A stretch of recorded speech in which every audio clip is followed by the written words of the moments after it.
Remember to tune in and watch, learn, and get psyched.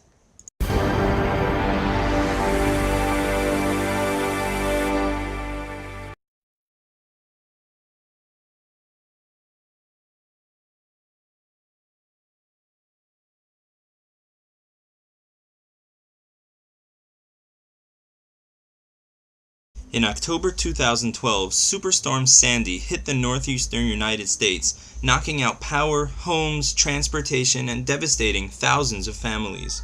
Immediately following the storm, leaders across the nation spoke out, lifting the spirits and providing emotional support to those affected by Sandy.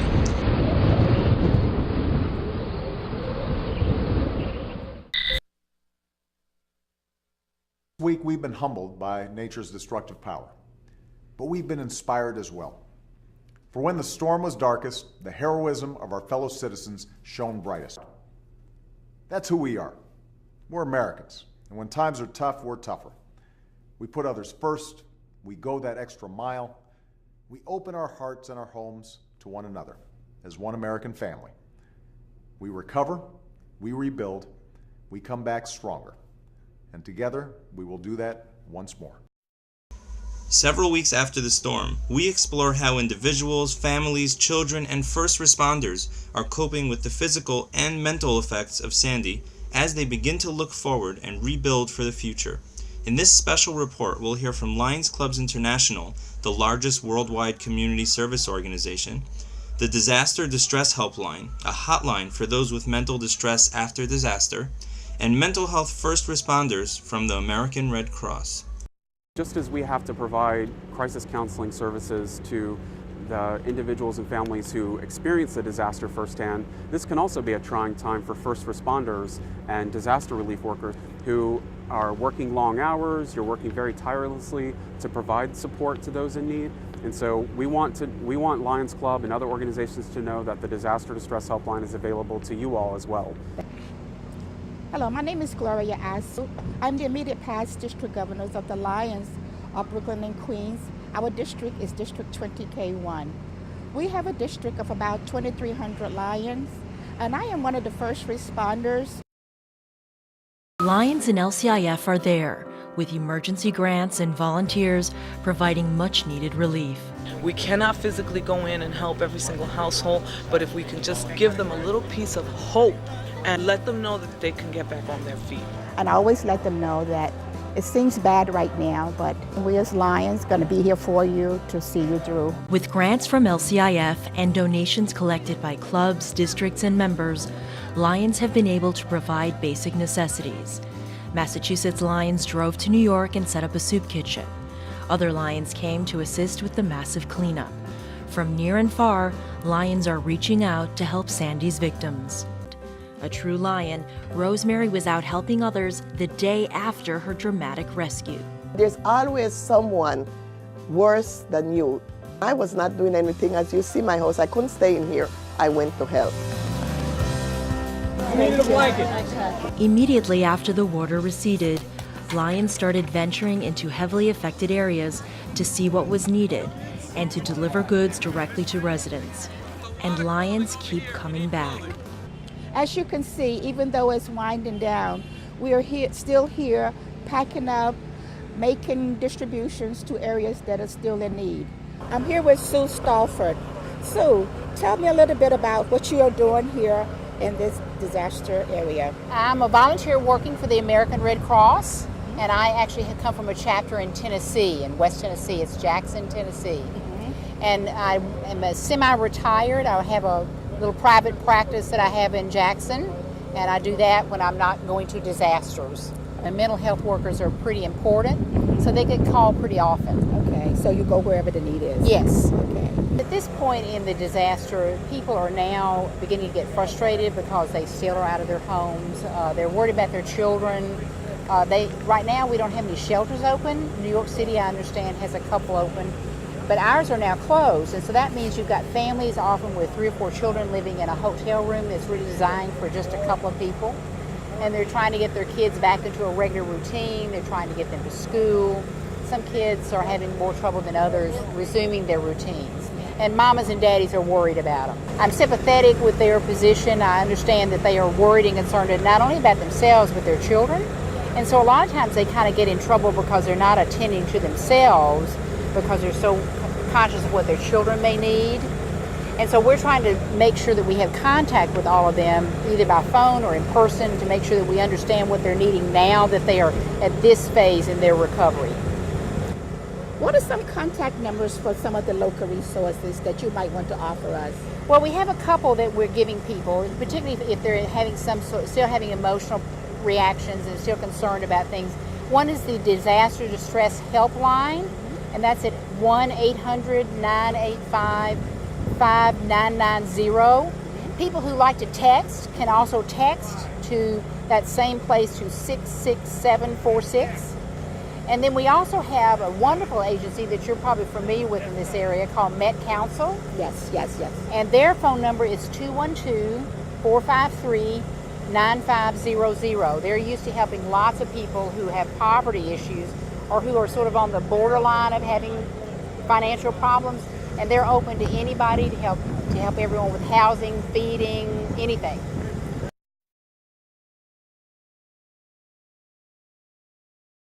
This is Kristen. And what did you say your last name is, Kristen? Burgess. Burgess. And what organization are you from? I am the program director of the National Disaster Distress Helpline. The Disaster Distress Helpline is a program of the Substance Abuse Mental Health Services Administration, administered by a nonprofit called the Mental Health Association of New York City. MHA NYC also runs the National Suicide Prevention Lifeline for SAMHSA, and the Disaster Distress Helpline is a national crisis hotline that provides 24/7 counseling and support to individuals and families who are struggling with difficult emotions after any natural or human-caused disaster in the U.S., such as Hurricane Sandy. So it's important for folks who, 6 to 7 weeks after Hurricane Sandy, who feel like they need extra support and that they're still struggling, to reach out to a service such as ours. And then I would say that it's also important in terms of coping for kids, especially, for parents to pay attention to what's going on with their kids, particularly if their child was exposed to potentially traumatic scenes during the disaster, like a difficult evaluation or flooding, or if they lost a loved one. Those kids, just like adults, may need a little extra support in the weeks after Hurricane Sandy. So pay attention if your kid seems to be having problems sleeping, their diet has changed, they seem to be eating less or eating too much, they seem to be more irritable than usual, and I know for teens that can be especially hard to figure out because teens are irritable all the time. But particularly if it's a mood change, if they seem to have changed a little bit from who they used to be before Hurricane Sandy, if they're acting out in class in some way, whether that's young kids or older kids. So pay attention to those signs and really give them space to feel what they feel, because kids have a right to process their feelings just like adults. Younger kids may express themselves more non-verbally than verbally, so pay attention to any drawings that they may have or any other signs that a younger child may be asking for help, but not with words, but with actions. And so when you do broach the topic about Hurricane Sandy with younger kids, it's okay to bring it up, it's okay to talk about it, but do so gently and do so with patience. Just ask your child what's on their mind and what it is that they think that you can do as their parent to help them get through the tough time. Kids need to cope in healthy ways just like adults do. Absolutely. And one of the things that adults can do is they can provide reassurance to the child. They can't make false promises. You can't necessarily tell a child after a disaster that everything is going to go back to the way it was, because you don't know that, especially if you lost your house or if they had to change schools. You don't know when it might get back to the way it was or if it will get back to the way it was. But if you provide reassurance that you'll be together through all these changes, that'll bring a lot of comfort to children. But again, and help your child spend more family time with each other in the weeks after a disaster. Do a game night, take a trip, a walk together as a family, cook together as a family. Kids need those rituals and to maintain normal routines as much as possible after a disaster to help them get back on the path to recovery. And just like adults, if you feel like your child is still struggling, even after you've tried some of these things, talk with their pediatrician, talk with their healthcare professional, talk with a school counselor or a school teacher, to really let them bring in extra support, because parents and caregivers can't do it all themselves. They need extra support just like we all do. And parents should also reach out to the Disaster Distress Helpline if they feel like they don't know exactly what to do for their child in the weeks after Hurricane Sandy. So.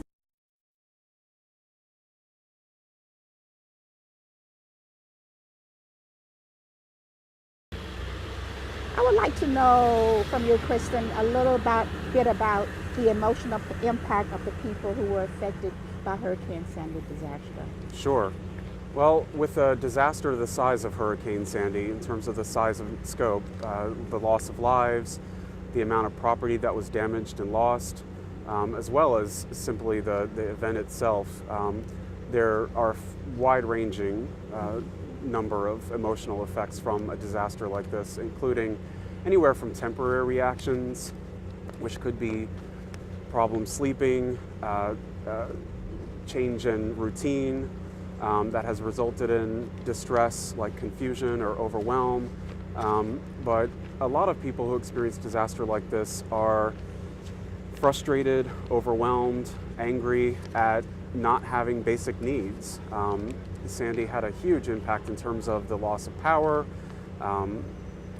disruption in transportation, and individuals and families' ability to get their basic needs met, whether that's family routines and rituals, or going to work, being able to go to school. And a disruption in routines like that tends to have a domino effect in terms of emotional distress.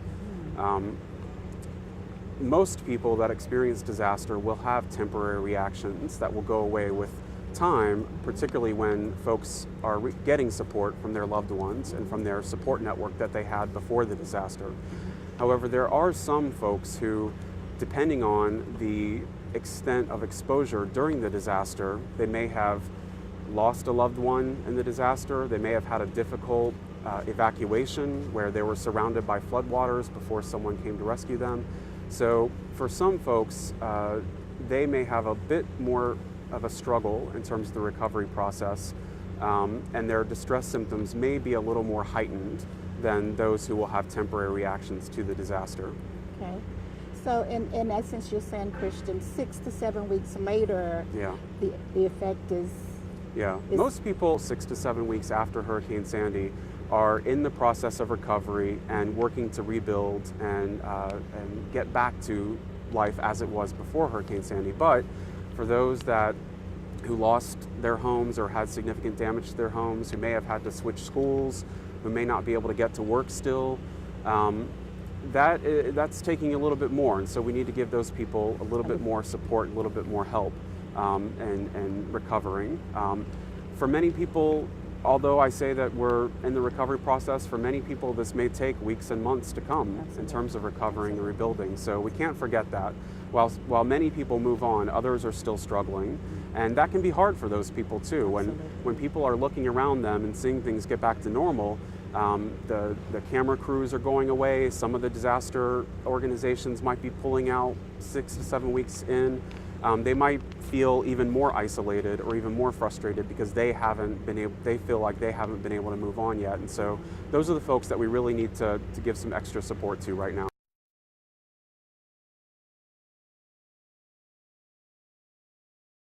And I would also say to offer help, because not only when we ask for help ourselves, when we give help, it actually helps us to feel better.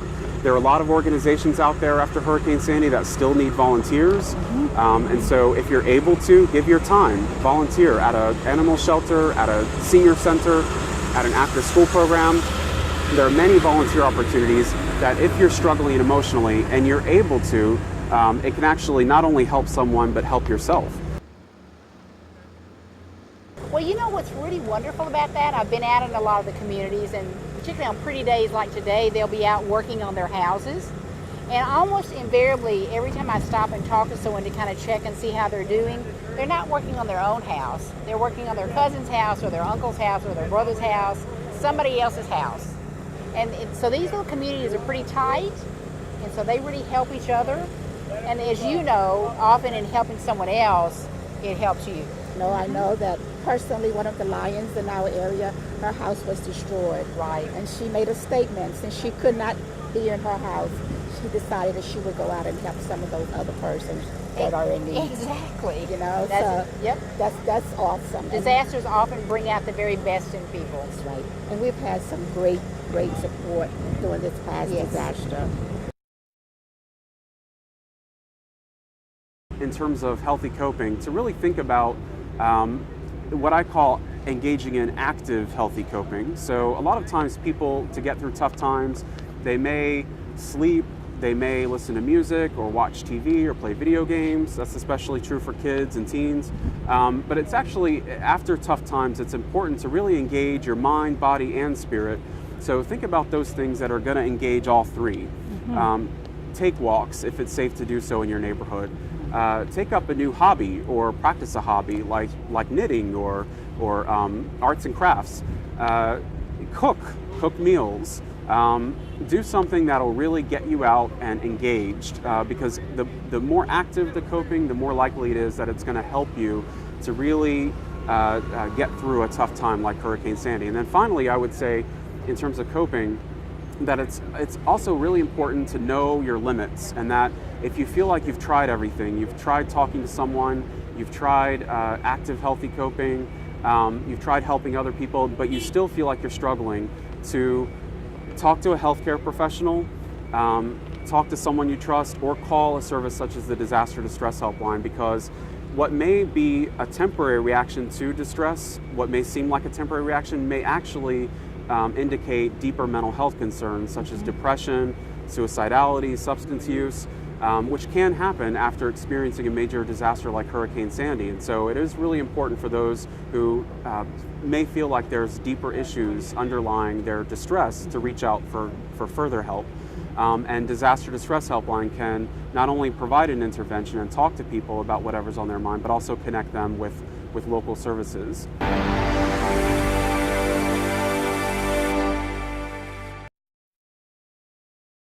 The final thing I would also promote to the viewers is to visit our website, which is disasterdistress.samhsa.gov, disasterdistress.samhsa.gov. On our website, parents, caregivers, providers can find all sorts of resources for helping individuals and families cope in the aftermath of a disaster such as Hurricane Sandy, as well as learn more about our services and what they can do to get help. The Disaster Distress Helpline is toll-free 1-800-985-5990, and that's 24/7 days a week, 365 days a year.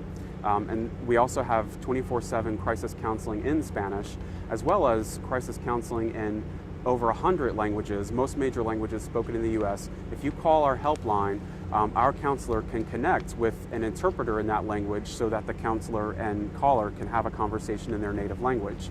Our texting service is the words "talk with us." You text that combination of words, TALKWITHUS, to a code which is 66746. And when you text that, you're in our service and you can interact with one of our crisis counselors via texting 24 hours a day, 7 days a week. And Spanish speakers can text the word "hablanos" to 66746. So just like our calls, our texts are answered 24/7 by trained, caring counselors from local crisis centers across the United States who provide that level of support that many folks need to help them in the recovery process. They'll listen to what's on your mind, to your frustrations, to your whatever feelings that you may be having this many weeks into the recovery process. They'll also talk with you about how you're coping. They'll talk with you about where you're getting support from, and they'll make referrals to community-based services such as 211 information and call, referral centers, to their local Lifeline crisis call center, so that after the phone call, they'll know where they can go for additional support in their community. That is wonderful. Yeah.